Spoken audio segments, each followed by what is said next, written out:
This is furious HOA Karens. The cones came out and so did the receipts. The HOA vendor is coming and you will pay their invoice. Barbara screamed the words across my driveway while pointing at my mailbox, which was still dusted with snow from the storm 2 hours earlier. Her face was red, her breath came out in angry white puffs, and she held a stack of pre-filled violation forms like she was about to deal cards. I stood there in my tan wool coat with the hood up, phone in hand, and stared at the mailbox. It had snow on top. That was it. Not buried. Not knocked over. Just snow on top. I said, "Barbara, the storm ended 2 hours ago." She said, 2 hours is negligent. The rules say immediate clearance of all snow from association visible property. Your mailbox is association property. You are in violation. I am issuing a safety citation and you have until noon to re-clear, or I will call the vendor and you will pay their invoice. I said, "The mailbox is not association property. It is mine. And immediate does not mean 2 hours. The plow has not even finished the street yet." She said, "Keep arguing. You are making my case for me." I live in Boca Raton, Florida, in a planned community called Saltbox Grove Property Owners Association, where winter is supposed to mean 70 degrees and sunshine. Except this year, we got hit with a freak cold snap and an actual snowstorm. The kind that drops 3 inches overnight and sends everyone into a panic, because nobody here owns a snow shovel. The HOA responded by declaring a state of emergency and hiring a plow service, a de-icing crew, and a towing company, all on 24-hour call. Barbara Jones, the fines and enforcement coordinator who brags about collections, saw the snow as an opportunity. She printed a stack of violation forms before the first flake hit the ground. I work as a cybersecurity analyst, which means I save every email and timestamp. I knew Barbara was going to come after me because she always does. Last month it was my trash cans. The month before that it was a lawn edging complaint. This time it was snow, and she was treating it like I had left a car on blocks in the front yard. She said noon. "If it is not clear, I am calling the vendor. The fee is $250 plus labor." I said, "For what? Brushing snow off a mailbox?" She said, "For emergency snow removal services as outlined in the Winter Safety Addendum. I am the reason this neighborhood stays civilized." She turned and walked back toward her car, a black SUV parked halfway into my driveway entrance like she owned the curb. I watched her go, then looked at my mailbox. The snow was already starting to melt in the sun. I pulled out my phone and took 3 photos with timestamps. Then I opened my email and started a new draft addressed to the HOA management company with the subject line, "Clarification request on mailbox ownership and emergency vendor authority." By 10 in the morning, I had brushed the snow off the mailbox with my hand, taken another photo, and sent the email. By 11, Barbara had replied to the entire HOA board with a complaint log entry that was obviously written in her voice, claiming I had refused to comply with emergency snow safety protocols and that my attitude was hostile and obstructive. She attached a photo of my mailbox with snow on it, timestamped at 8:15, which was 15 minutes after the storm ended. She did not attach my 10:30 photo showing it clear. I forwarded her email back to the board with my timeline attached. Storm ended at 8, mailbox cleared by 10:30, her photo taken during the 2-hour window she herself called negligent, but which any reasonable person would call immediate response. I also asked the management company to confirm whether the Winter Safety Addendum gave the HOA authority to hire vendors on individual properties without owner consent. The management company did not reply. Barbara did. She sent a message to the board saying that my driveway drain was icing up and creating a slip hazard on the sidewalk, and that if I did not break up the ice by end of day, she would issue a second citation and escalate to the compliance committee. She CC'd the towing company. I went outside and looked at the drain. There was a thin sheet of ice near the curb, where runoff from the plow had pooled and refrozen. It was about the size of a dinner plate. I took another photo, then went to my garage and grabbed a small hammer and a scraper. I spent 10 minutes chipping the ice and pushing the chunks into the storm drain. I took another photo showing the clear pavement. I uploaded all 4 photos to the HOA portal with a timestamp and a note. Driveway drain cleared as of 2047 p.m., no hazard present. The upload disappeared from the portal 2 hours later. I refreshed the page 3 times. The photos were gone. My submission was gone. The portal showed no record of my upload. I checked my email confirmation. It said the upload was received at 2051 p.m. I took a screenshot of the confirmation email and the blank portal page and sent both to the management company with a new subject line, Evidence Tampering in HOA Portal. Still no reply. At 6 p.m., Barbara knocked on my door. She was holding a clipboard and wearing a blue knit hat pulled low over her black ponytail. She said, "I need to inspect your driveway for ice damage." I said, "There is no ice damage. I cleared the drain this afternoon." She said, "I have a report that the ice caused cracking in the curb and that you failed to report it. I need to document the damage for the repair invoice." I said, "There is no cracking, and you are not inspecting my property without written authorization from the management company." She said, "I am the enforcement coordinator. I have authorization." I said, "Show me the paperwork." She said, "I do not need paperwork. The winter emergency addendum gives me inspection authority." I said, "Then email me a copy of the addendum with the clause that says you can walk onto my driveway without notice." She said, "You are being obstructive. This is going in my report." She turned and walked back to her SUV. I watched her write something on the clipboard, then take a photo of my driveway from the street. She got in her car and left. I went back inside and checked the HOA documents folder on the website. There was no winter emergency addendum. There was a snow removal policy from 2019 that said the HOA would coordinate plowing of common areas and that homeowners were responsible for their own driveways and walkways.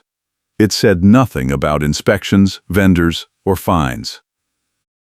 I downloaded the policy and saved it with a timestamp. Then I sent another email to the management company asking them to confirm the existence and effective date of any winter emergency addendum that granted inspection or vendor authority to HOA officers. No reply.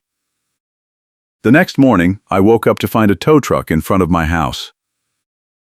I ran outside in my coat and boots.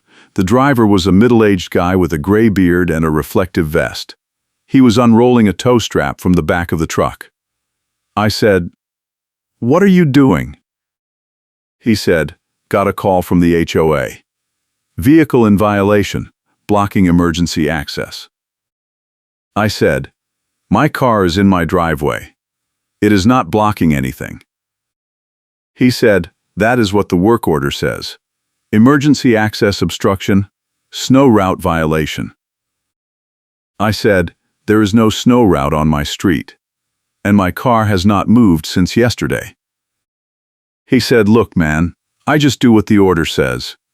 You want to argue? Call the HOA." I said, "I need to see the authorization. Who signed the work order?" He pulled a folded paper from his vest pocket and handed it to me. It was a pre-printed tow authorization form with the Saltbox Grove logo at the top. The vehicle description was blank. The violation type said Emergency Access Obstruction. The signature line said Barbara Jones, Enforcement Coordinator. The date was today. There was no management company signature. There was no board approval stamp. I said, "This is not valid. The HOA cannot authorize a tow without board approval and owner notice. And there is no vehicle description." He said, "That is above my pay grade. You want to stop the tow? Get me a countermand in writing from the HOA." I said, "The person who signed this is not authorized to order tows. She is making this up. He said, then call the management company and get them to countermand it. I will wait 10 minutes. After that, I hook it up. I pulled out my phone and called the management company. The line rang 4 times and went to voicemail. I left a message, then called the main HOA board number. Voicemail. I sent an email with the subject line urgent, unauthorized tow in progress, attached a photo of the work order, and CC'd the entire board. The driver said, "Time is up. I am hooking it." I said, "Wait. Let me show you something." I opened my phone and pulled up the 2019 snow removal policy. I scrolled to the section that said homeowners are responsible for their own driveways and that the HOA has no authority over private vehicles on private property unless blocking common area access. I showed him the screen. I said, "My car is on my property. It is not blocking any common area. This tow order is fake." He looked at the screen, then at the work order, then at my driveway.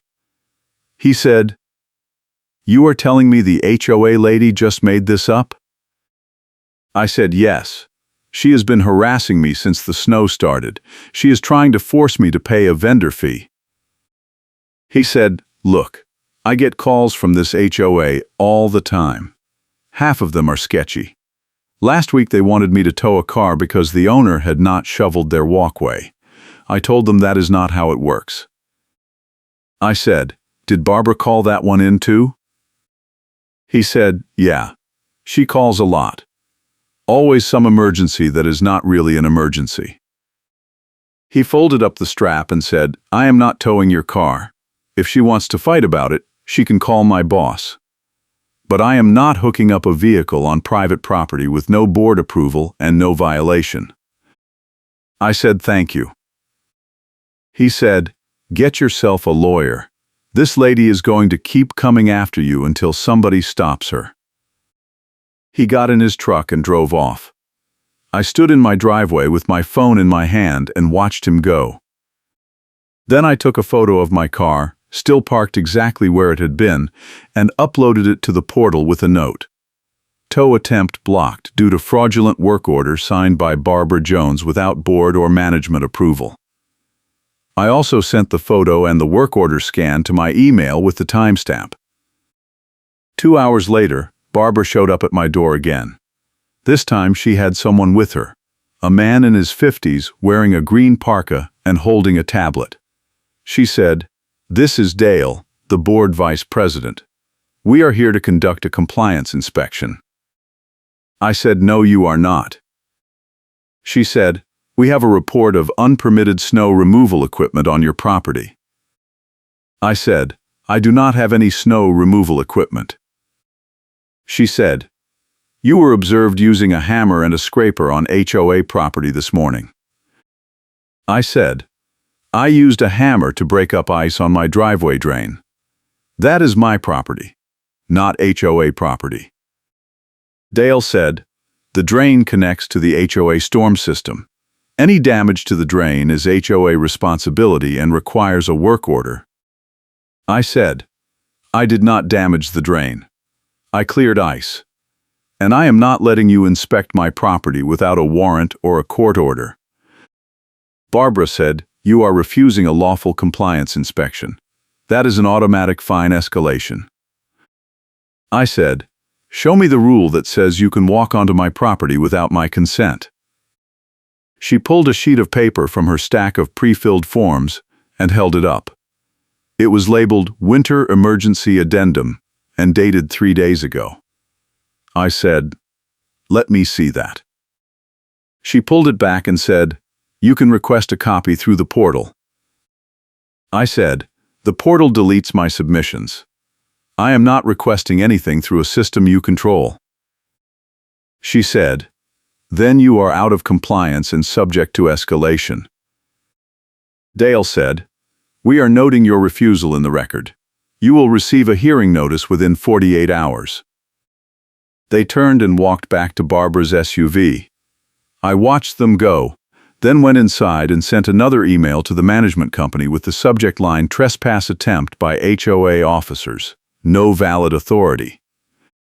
I attached the tow driver's account, my portal screenshots, and a request for an emergency board meeting to address Barbara's enforcement pattern. Still no reply. That night, I got a notice in my mailbox. It was a pre-printed hearing notice on HOA letterhead, dated today, with my name handwritten in the defendant line.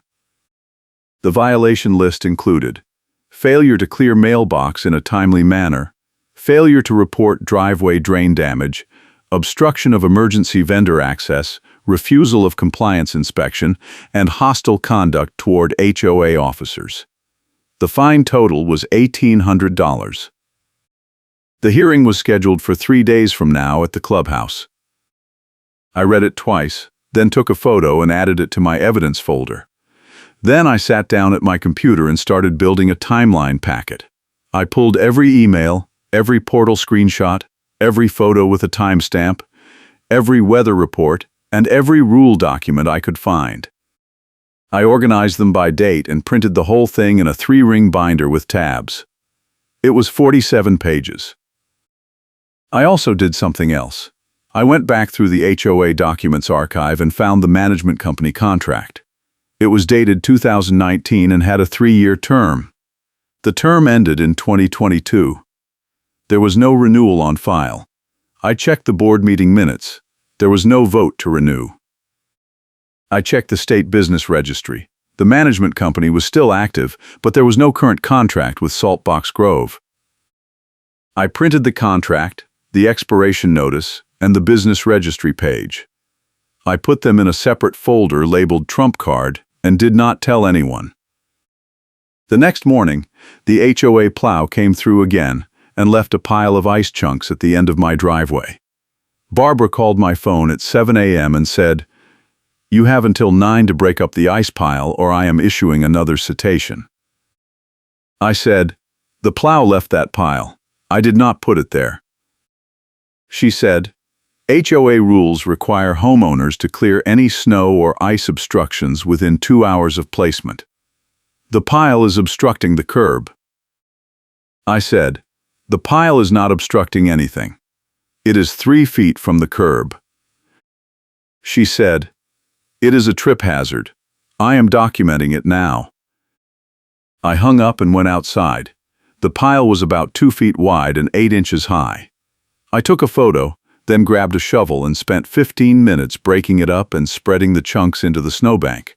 I took another photo and uploaded it to the portal. This time I also emailed the photos directly to the board with a note. Ice pile cleared as of 7:42 a.m., placed by HOA plow service, not by resident. Barbara replied within 5 minutes. She said, "The pile was not cleared until after the 2-hour window. That is a violation. I am adding it to your hearing file." I said, "The plow came through at 7. I cleared it at 7:42. That is 42 minutes. She said, "The plow came through at 6:15. You are lying." I checked my doorbell camera footage. The plow came through at 6:57 a.m. I clipped the video, saved it with a timestamp, and sent it to the board with a note. Plow service timestamp confirmed at 6:57 a.m. Ice pile cleared 45 minutes later. No violation occurred. Barbara did not reply. The hearing was set for 6 p.m. on Friday. I spent Thursday night reviewing my binder and rehearsing my opening statement. I had the timeline, the photos, the emails, the portal evidence, the fake tow order, the trespass attempt, and the doorbell footage. I also had the Trump Card folder in my bag, but I was not planning to show it unless I had to. I let her think I was cornered because my Trump Card needed her to overreach. Friday afternoon, I got a text from my neighbor Eric, who lives 2 doors down. He said, "Barbara is going door to door with a clipboard asking people to sign a complaint about your snow clearing. She is telling people you are creating safety hazards and that the board needs community support to enforce the rules." I said, "What are people saying?" He said, "Most people are not answering the door. The ones who do are telling her to leave them alone. But she is writing down who does not sign. I said, "Is she coming to your door?" He said, "She already did. I told her I was not signing anything and that you have been clearing your driveway fine. She said I was enabling dangerous behavior." I said, "Can you come to the hearing tonight and say that?" He said, "I will be there." I arrived at the clubhouse at 5:45. The parking lot was half full. I walked in with my binder, my laptop, and my portable battery pack in hand. The hearing room was set up with a long table at the front for the board and rows of chairs facing it. Barbara was already there, sitting at a side table with her stack of pre-filled forms and a laptop. Dale, the vice president, was at the board table with two other board members I recognized from the website. There was no one from the management company. I sat down in the front row. Eric came in a few minutes later and sat beside me. A few other neighbors trickled in and sat toward the back. At 6 p.m., Dale called the meeting to order. He said, "This is a compliance hearing for the property at 428 Maple Ridge Drive, owner present. The board has received multiple reports of snow clearing violations, refusal of inspection, and obstruction of HOA emergency services. Barbara, please present the findings." Barbara stood up and said, "The owner has repeatedly failed to comply with the winter emergency addendum, which requires immediate clearing of all snow and ice from association-visible property. He has refused compliance inspections, obstructed vendor access, and demonstrated a pattern of hostile and obstructive conduct. The total fines are $1,800. I recommend immediate payment and a formal warning that future violations will result in lien proceedings." Dale said, "Does the owner wish to respond?" I stood up and said, "Yes. I have a timeline packet with 47 pages of evidence showing that every claim in this complaint is false or manipulated." I walked to the front and handed a copy of the binder to Dale. I kept one for myself. I said, "Page 1 shows the weather timeline. The storm ended at 8 a.m. on Monday. I cleared my mailbox by 10:30 a.m., which is within any reasonable definition of immediate." Barbara took a photo at 8:15 during the clearing window and used it to claim I was negligent. Barbara said, 2 hours is not immediate." I said, "Page 3 shows the HOA snow removal policy from 2019, which does not define immediate and does not give the HOA authority to fine homeowners for snow on their own property. Page 5 shows my portal upload at 2:47 p.m. on Monday, clearing the driveway drain ice. Page 6 shows the portal deletion log, proving that my evidence was removed from the system." Dale said, "We do not have access to deletion logs." I said, "I have screenshots showing the upload confirmation and the blank portal page 2 hours later." Page 8. I said, "Page 12 shows the fake tow authorization signed by Barbara without board approval or management company authorization. The tow driver refused to proceed because he recognized it as fraudulent." Page 15 shows the trespass attempt on Wednesday when Barbara and Dale tried to inspect my property without a warrant or my consent. Page 19 shows the doorbell footage proving the plow came through at 6:57 a.m. on Thursday, not 6:15 as Barbara claimed. Barbara said, "You are twisting the facts." I said, "I have timestamps on everything. You have pre-filled forms with no supporting evidence."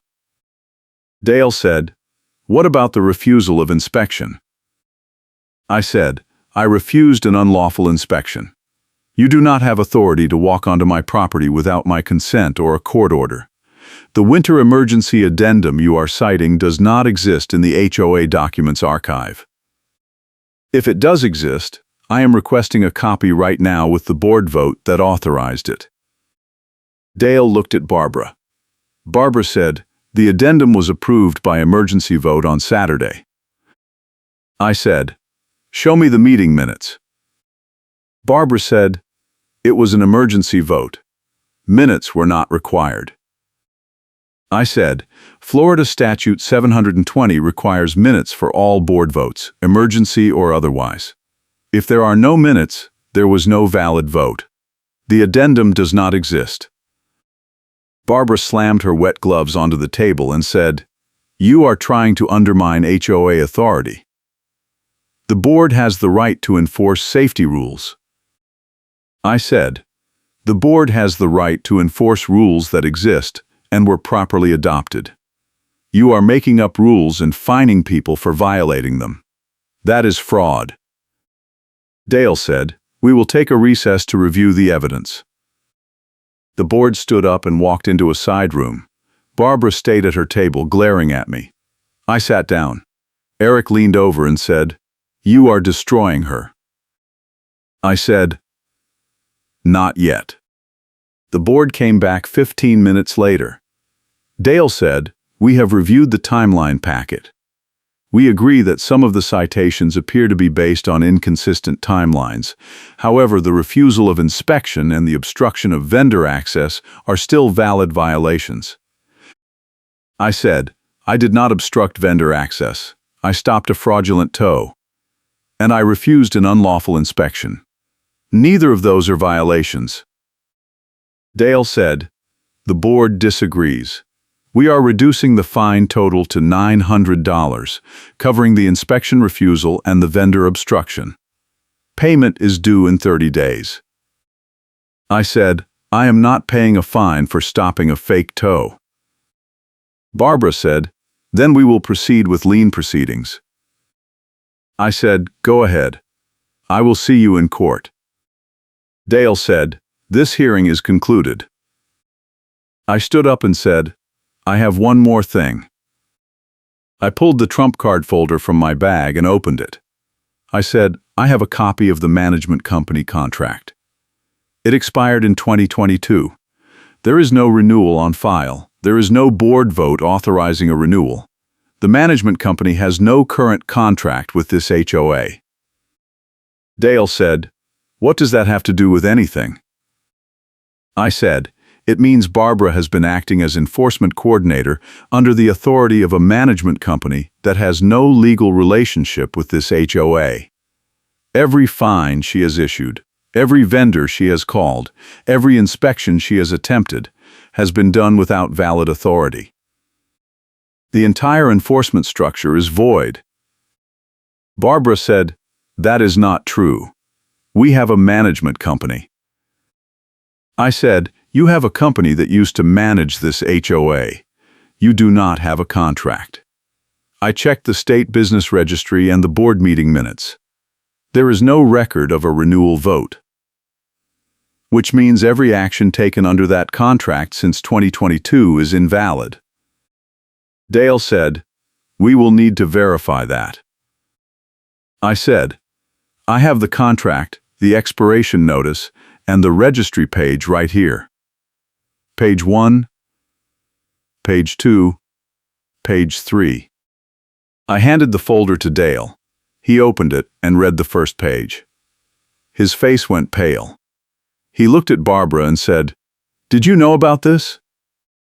Barbara said, "The management company handles renewals automatically." Dale said, "There is no automatic renewal clause in this contract. It expired. We should have voted on a renewal in 2022. Barbara said, "This is a technicality. It does not invalidate the enforcement actions." I said, "It invalidates every enforcement action taken under the authority of a non-existent contract," which is all of them, because the management company is the only entity authorized to coordinate vendors, issue fines, and conduct compliance hearings. Without a contract, the management company has no authority. Without the management company, Barbara has no authority. Dale said, "We need to consult with our attorney." I said, "You should. And while you are at it, you should ask your attorney about the liability exposure from issuing fraudulent tow orders, conducting unlawful inspections, tampering with the evidence portal, and fining homeowners under void enforcement authority." Barbara stood up and said, "I have done nothing wrong. I am the reason this neighborhood stays civilized. Keep arguing. You are making my case for me." I said, "You just repeated that threat on the record. Again. Do you want me to play back the recording from Monday when you said the same thing while threatening to call a vendor without board approval?" I pulled out my phone and tapped the voice memo app. I had recorded the entire mailbox confrontation on Monday morning. I played it back. Barbara's voice came through the speaker, loud and clear. "The HOA vendor is coming and you will pay their invoice. Keep arguing. You are making my case for me." The room went silent. Barbara said, "You recorded me without my consent." I said, "Florida is a two-party consent state for private conversations. But this was not a private conversation. You were on my property acting in an official capacity, issuing a citation. That is a public interaction. The recording is legal." Dale said, "This meeting is over. We will schedule a special board session to address the management contract issue and review all enforcement actions taken since 2022. Barbara said, "You are letting him win." Dale said, "Barbara, sit down." She did not sit down. She said, "This is exactly why we need strong enforcement.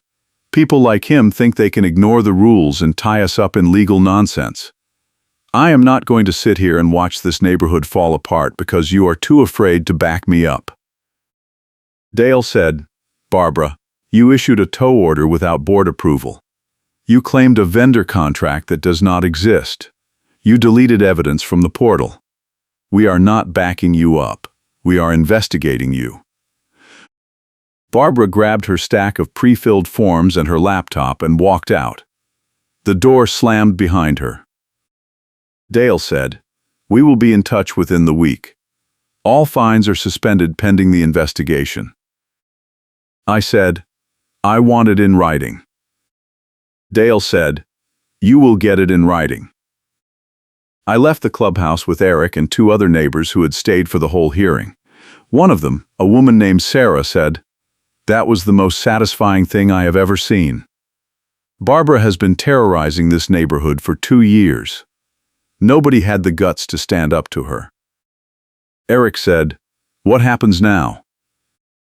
I said, "Now we wait for the board to realize they are in over their heads and call an attorney. And then the attorney is going to tell them to settle before I file a lawsuit." Sarah said, "Are you going to file a lawsuit?" I said, "Only if they do not settle." The next week, I got a letter from the HOA attorney. It said the board had conducted an emergency review and determined that the management company contract had lapsed, that all enforcement actions taken under the lapsed contract were void, and that the board was implementing new procedures to ensure compliance with state statutes. It also said that Barbara Jones had resigned from her position as enforcement coordinator, effective immediately. The letter included a settlement offer. The HOA would refund all fines I had paid in the past 2 years, issue a formal apology, and provide a no-contact directive prohibiting Barbara from contacting me for any reason related to HOA business. In exchange, I would agree not to pursue further legal action. I signed it. 2 weeks later, the HOA held a special meeting to vote on new policies. The board proposed a rule requiring actual evidence before fines, a transparency requirement for all vendor contracts, and a ban on enforcement actions without board majority approval. The rule passed unanimously. Barbara did not attend the meeting. I did. I sat in the back row and watched the board stumble through the new procedures, trying to figure out how to run an HOA without a management company and without someone like Barbara doing all the dirty work. It was awkward and slow, but it was also the first time in 2 years that the board had to answer questions from homeowners without hiding behind a screen of fines and threats. At the end of the meeting, Dale stood up and said, "I want to acknowledge that we made serious mistakes in our enforcement practices. We relied too heavily on one person, and we did not do our due diligence on contracts and authority. We are committed to fixing that." If anyone has concerns about past enforcement actions, please contact the board directly. A few people raised their hands. Dale took notes. The meeting ended. As I walked out, Sarah caught up with me and said, "You changed this place. You know that, right?" I said, "I just wanted to keep my car." She said, "You did more than that. You made them scared. And when they are scared, they are careful." I said, "Good." I went home, parked my car in my driveway, and sat on my front step with a cup of coffee. The snow was melting. The ice was gone. The neighborhood was quiet. My phone buzzed. It was an email from the board with the subject line, "Final Settlement Documentation." I opened it. Inside was a scanned copy of the signed settlement agreement, a refund check for $1,100, and a short note from Dale that said, "Thank you for your patience. We are working to rebuild trust." I saved the email, printed the check, and added both to my evidence binder. A few days later, I ran into the tow truck driver at a gas station. He said, "Hey, you are the guy with the HOA lady. Did you ever get that sorted out?" I said, "Yeah. She resigned." He said, "Good. She was a piece of work. I told my boss I was not taking any more calls from that neighborhood unless they had board approval in writing." I said, "Smart move." He said, "You should have seen her when I told her I was not hooking your car. She started screaming about how I was undermining community safety. I just got in my truck and left." I said, "That sounds about right." He said, "Good luck with that place." I said, "Thanks." I finished filling my tank and drove home. The streets were clear. The snowbanks were shrinking. Spring was coming. Barbara's timeline was proven false with timestamps. The board was forced to require actual evidence before fines. I got a fine waiver in writing with a firm no-contact directive, and Barbara lost her power over the neighborhood she claimed to protect. It was not about the snow. It was never about the snow. It was about control. And what happens when someone finally says no? Thank you for listening.